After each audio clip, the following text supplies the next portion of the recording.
ជំរាបសួរក៏ដូចជាសួស្តីបងប្អូនទាំងអស់គ្នាថ្ងៃនេះខ្ញុំនឹងបង្ហាញបងប្អូនអំពីការប្រើប្រាស់ AI mode ហើយនិង GPT តើវាខុសប្លែកគ្នាបែបម៉េចរវាង AI mode ហើយនិង GPT ហ្នឹងគឺវាប្រហាក់ប្រហែលគ្នាបងប្អូនAI mode នេះគឺជាកន្លែងដែលយើងអាចសួរសំណួរគ្រប់បែបយ៉ាងតាក់ទងទៅនឹងបញ្ហាប្រចាំថ្ងៃនិងបញ្ហាអីនៅក្នុងសង្គមបច្ចុប្បន្នគឺយើងអាចសួរវាបាននៅក្នុងនោះហើយក៏យើងអាចសួរវាទៅលើរូបភាពក៏បានដែរអញ្ចឹងបងប្អូនគ្រាន់តែសរសេរអីក៏វាឆ្លើយនឹងយើងហើយវា research ឲ្យយើងបញ្ហាប្រចាំថ្ងៃទៅមកតាក់ទងព័ត៌មានតាក់ទងអីអាហ្នឹងគឺសម្រាប់គេហៅថា AI mode ហើយសម្រាប់ GPT វិញ GPT ក៏ដូចគ្នាដែរបងប្អូន GPT គឺយើងអាចសួរសំណួរគ្រប់បែបយ៉ាងតាក់ទងទៅនឹងបញ្ហាសង្គមបញ្ហាព័ត៌មានបញ្ហាអីគឺវាដឹងគ្រប់បែបយ៉ាងអញ្ចឹងវាមានរបៀបចូល2យ៉ាងយើងចូលវាយ GPT មកគឺយើងអាច login ចូលបានហើយយើងអាចប្រើវានៅក្នុងកលៈទេសៈហ្នឹងគឺយើងសួរគ្រប់សំណួរបានតែម្ដងតាក់ទងទៅនឹង GPT ហើយនិង AI mode ខ្ញុំឲ្យបងប្អូនសុខចិត្ត download កម្មវិធី GPT app ហ្នឹងមកយកមកប្រើក្នុងទូរស័ព្ទដៃគឺវាល្អសំខាន់តែបើសិនជាយើងចង់ប្រើ AI mode នេះក៏បានដែរ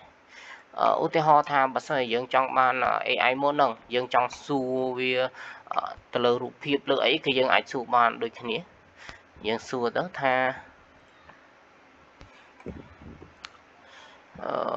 បញ្ហាអីផ្សេងអីចឹងតើតើទៅនឹងវីដេអូរូបមួយចាស់ដល់វីដេអូរូបស្អាតយើងដាក់ give me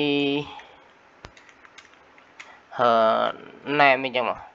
ហើយបន្តមកទៀតគឺវាតាក់ទងទៅនឹងរូបភាពមួយហ្នឹងគឺវា research ឲ្យយើងតែម្ដងវា research ឲ្យយើងថាម្នាក់ហ្នឹងឈ្មោះអីហើយរូបភាពហ្នឹងថតនៅណាបើសិនយើងចង់ដឹងបន្ថែមទៅលើរូបភាពហ្នឹងយើងសួរ where is the location អីចឹងមកបងប្អូនយើងសួរអីនៅលើរូបហ្នឹងគឺវាចងក្រងមកទាំងអស់តែម្ដងអញ្ចឹងនេះគឺជាការប្រើ AI mode ដែលនៅក្នុង Google មានហើយតាក់ទងទៅនឹងអីផ្សេងបើសិនយើង GPT យើងគ្រាន់តែប្រើ GPT មក